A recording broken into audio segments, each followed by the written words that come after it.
J'étais un fils qui trouvait difficile de vivre sous le même toit que son père. À cause de ses remarques constantes, il me disait toujours « Éteins le ventilateur si tu ne l'utilises pas. » La télé est allumée alors qu'il n'y a personne dans la pièce. Éteins-la. Ferme la porte. Ne gaspille pas autant d'eau. Ces petites remarques m'agaçaient. Je trouvais que mon père se mêlait trop de ces détails insignifiants. Un jour, j'ai reçu une invitation pour un entretien d'embauche. Je me suis dit, dès que j'aurai ce travail, je quitterai cette ville et n'entendrai plus jamais les remarques de mon père. Avant de partir, mon père m'a donné quelques conseils.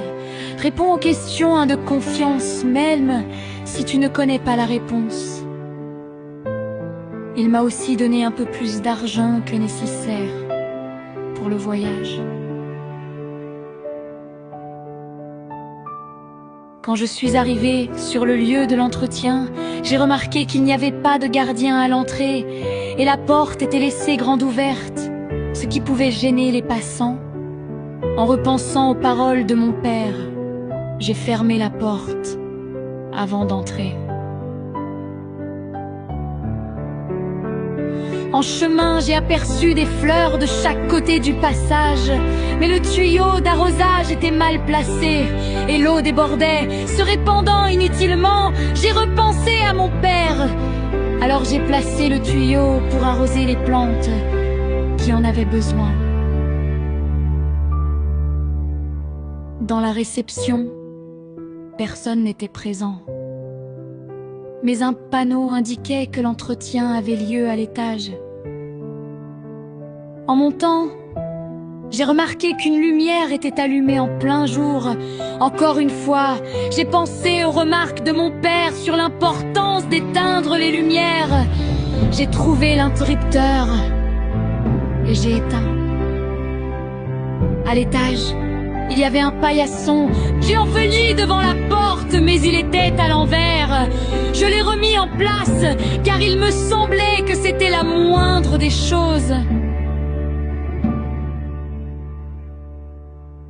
Lorsque je suis entrée dans la salle d'entretien, j'ai été accueillie par un homme qui m'observait avec un sourire en coin, avant même que je ne puisse m'asseoir. Il m'a dit: « Je vous ai vu depuis la fenêtre.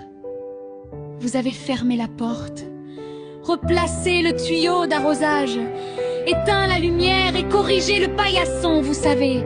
Ces petites actions en disent long sur une personne. » Surpris, je suis restée silencieux. Alors, il a poursuivi. « Nous cherchons quelqu'un de fiable, attentif aux détails et capable de résoudre des problèmes sans qu'on ait besoin de le lui dire félicitations. Le poste est à vous. » J'étais abasourdie. Je n'avais même pas encore répondu à une seule question d'entretien, mais les remarques incessantes de mon père avaient, sans que je m'en rende compte, façonné mon comportement. Quand je suis rentrée chez moi ce soir-là, mon père m'attendait dans le salon. Avant qu'il ne puisse dire quoi que ce soit, je l'ai regardé droit dans les yeux et, pour la première fois, j'ai souri en l'écoutant me demander pourquoi la porte est restée ouverte si longtemps. Cette fois, je ne me suis pas agacée. Je lui ai simplement répondu: « Merci, papa. »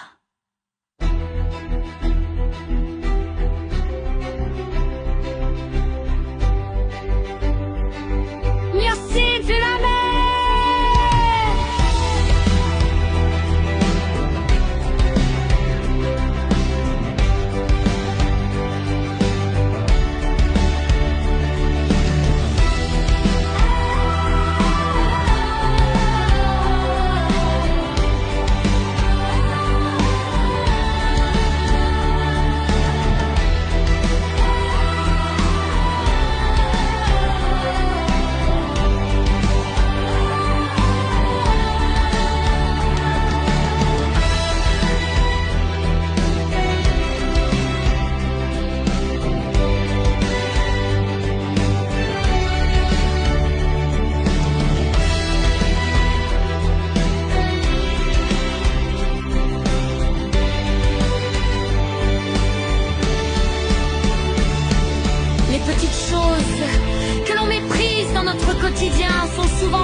et des leçons silencieuses qui nous préparent à des opportunités inattendues. Apprenez à écouter ceux qui veulent votre bien, car derrière leurs paroles se cache une sagesse précieuse. Maintenant que vous avez pris le temps de lire ces mots, que cet instant de réflexion vous inspire à offrir un simple merci.